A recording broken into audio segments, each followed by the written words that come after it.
Welcome to my Doctor Who review series. I can't believe I just said those words. Being a YouTuber is something that I've been resisting for years, but considering that I went to film school and I have been an administrative assistant for the past 3 years, and I've been out of school for 5 years, and I've just done absolutely zip with my degree. And you don't need a degree to do this, but I need to do something with a camera. And I have an old DSLR. I have a ring light. I got a green screen that may or may not be, lit behind me. I don't really know what's going to go on that. If anything, it is not evenly lit. I am not evenly lit. I'm kind of in a dark room. This is a work in progress. But I've been wanting to do this for years, even though I've been trying to avoid doing this kind of thing.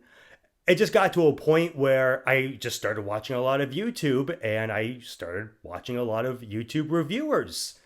And I got to a point where they all started saying things that I agreed with, I disagreed with. That was the fun.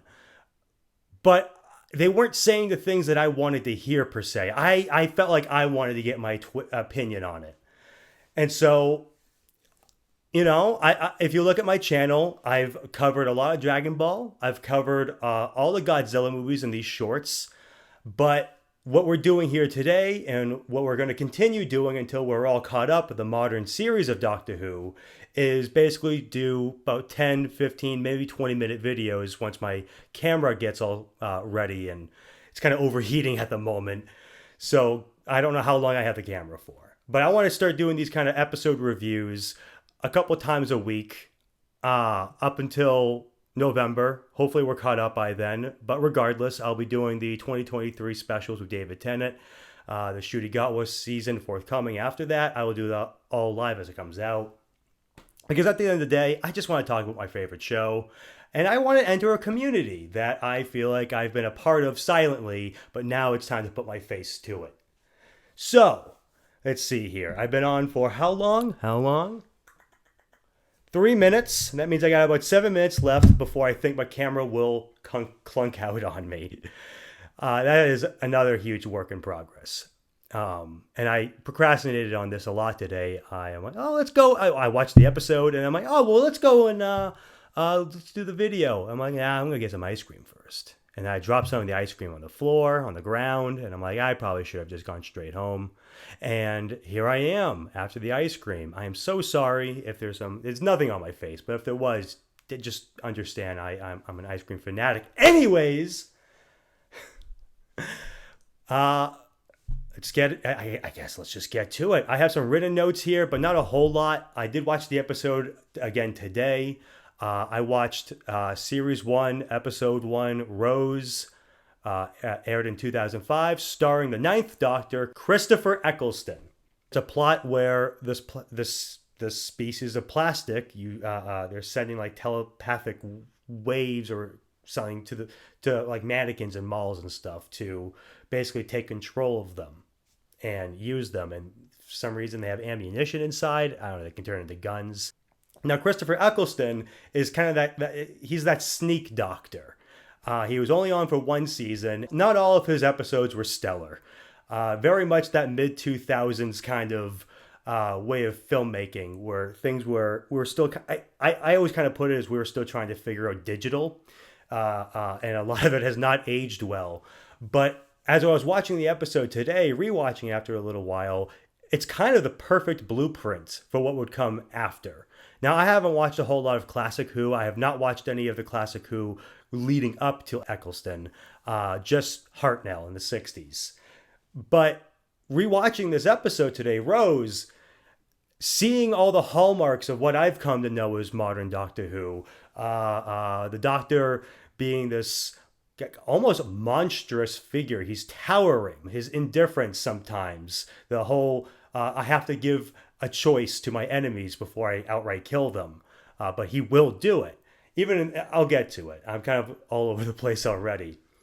But when I thought of the word blueprint, it happened towards the end of the episode where Rose and the doctor are running. They're next to the highway, pretty much a busy street where all these cars are going, and you'd think that they're in such a rush they'd be in a car driving and zooming to where they need to be. But what I thought was just quintessential Doctor Who was that it was the Doctor and his new companion clasping hands and running down the sidewalk, and I just thought, oh my goodness, that's everything I've come to know. I started with the Matt Smith era, and obviously it's every era. Even oh my goodness, is that in Jodie's Doctor Who? That's gotta be in Jodie's Doctor Who. Not as rewatched as other seasons, or series, but yeah, it's you don't have Doctor Who without the running. I mean, it's Eccleston's first line: "Run for your life." Rose Tyler's mother. That's a weird thing to start on, but Rose Tyler's mother, Jackie, this episode caught me on a good day. I found myself laughing at a lot of Jackie's lines. The whole Rose's apartment store job getting blown up, and she's coming home the next day, and Jackie's on the phone with all her friends, telling her Rose is okay, and going along the lines of like, "Oh yeah, no, I'm pretty sure the experience aged her. She walked through the door, and I could have passed as her daughter." Cracked me up. Loved it. I'm sure she will come to annoy me as the series progresses, but I thought she was pretty solid for this first episode. At the end of the episode, she's in the shopping mall where the plastic people are attacking, and she's got her shopping bag and she tosses it onto the escalator and runs away. Well, I'm like, no, hold on to the merchandise. You paid for that. But I just thought that was pretty funny. I thought Clive was fantastic because he's just this dude who's got a family, he's got a house, he's got that normal life, but he's uncovered this mystery of the Doctor. And and I'm laughing, but it's kind of a tragedy because he's the first one to get iced at the very end. He's like, the Doctor has one constant companion: death. Yeah. Yeah, that checks out, especially in his case. Didn't really work out for Clive. Really feel bad for Clive, but it is what it is. Mickey's really interesting because he's the inverse of Rory from Series 5. Well, I mean, Amy actually loved Rory, but there was kind of that love triangle thing going on. But Mickey in this pilot episode is kind of the perfect foil to Rose. Every kiss between him and Rose is forced. It kind of feels like Rose and Mickey spent the night together once, and she just hasn't been able to get rid of him. But his cowardice, he's got great comedic timing. The actor Noel Clarke might be a monster, but the guy cracked me up in this episode. I'll give him that. But that the scene with the trash can. Terrible special effects, but that kind of physical humor, it just gets me. I'm a sucker for it. But Mickey is such a coward. I love the part where he is a mannequin and Rose just doesn't notice. I wasn't even the biggest Rose Tyler fan, but I do think that they did a very good job at establishing her and her life and her relationship with Eccleston. And honestly, one of my favorite Eccleston scenes is where he comes into her apartment for the first time and he's flipping through the book. He read it all in a second. It's very alien. I enjoyed it. I thought it was a great performance. When he's outside talking to Rose for the first time, basically saying, hey, we're on the Earth falling through space right now, and I feel the rotation of the Earth and everything. It's kind of like a Superman line. It's like, I hear everything. But yeah, no, it's a great bit of acting. That was probably the line that made me fall in love with Eccleston, in the sense of, that is my Doctor. That's the Doctor. I might like him a bit more than Tennant. It's just that he wasn't around for that long, and the episodes he was in faltered, but he never faltered in his performance. I alluded earlier that the Doctor is kind of a monstrous figure.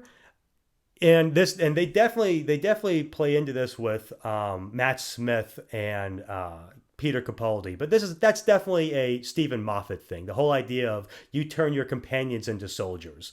Martha, turning your companions into soldiers. The idea of Eccleston at the end of this episode. He brings the anti-plastic and he says it's insurance, and yet things go so sideways that Rose has to jump into and rescue them. And that's all well and good. The insurance paid off. But what I can't get out of my head was Eccleston, the smile on his face when Rose does save the day and shuts down the plastic with the anti-plastic. It's almost like, hey, I didn't have to kill him, but you did, and now the day is saved. It just kind of came off as my... Hell, even visually, earlier in the episode, Eccleston was... or earlier in that confrontation, he's talking to the plastic. I can't believe these are the words coming out of my mouth, but that's the episode for you. He's talking to the plastic, and he basically says he's interrupted. He wants to keep talking, and he says, "I am talking." And even though it's not his lair, he has taken charge of the room, and the room he is in is full of fire. It's dark, it's abysmal, it's scary, and all of a sudden, it's less representative of the species trying to invade Earth. It's more representative of the Doctor. Obviously, he just came off of the Time War. That's the version of this Doctor we're seeing, and he's more soldier than he is Doctor at this point. And you see tinges of that. And you will continue to see tinges of that as the show continues. Music was good. Editing was decent. Tension was great. I found myself in past viewings thinking it was maybe going on a little too long. But overall, I found myself really this go-round enjoying myself. It's just a pilot episode. A really good one. It introduces the new companion of Rose Tyler, introduces our new Doctor, Christopher Eccleston. Look at me falling apart at my favorite show. I'm not going to lie, I do have a slight headache, but I'm just trying to trudge on through here as entertainingly as I can. We'll get there, I promise. No, I love this show. And one thing I should say before I sign off, because I'm doing everything kind of half-assedly. I have one Doctor Who YouTuber I trust, and I watch all of their content. It's Council of Geeks, and I haven't watched any of their reviews in a couple of years of the season, of what the episodes I'm about to see, of review myself. But I do want to give a little shout out to them, but also a disclaimer in the sense of I am watching these episodes and rewatching these episodes and then giving you my thoughts as I have these thoughts. But I also can't ignore the fact that there is a mold of which I am working on here. And if there's some overlap, I just, I'm not trying to plagiarize. I'm not trying to do any of that. I'm just trying to give my twist on things, and overall let it get stronger. But if there is some overlap, I do apologize. Yeah, wow, this headache is killing me. I'm thinking about doing another video in a couple minutes. If you see me in the same shirt, you'll know that I came back with more thoughts. But the idea here is to get less cringe as we go along. And, well, we are definitely on episode 1, fellas. So thank you for tuning in. If you're in the future looking back at this, thanks for looking back at it. If you have anything nice to say, please say it. If you have anything harsh to say, please say it. I'm kind of hot and cold on myself. People say, don't be so self-deprecating. Okay, fine. I'll be less self-deprecating socially. But for the camera, oh boy. I'm sorry I'm me. No, I'm not. But anyways, I guess that's it for the first review.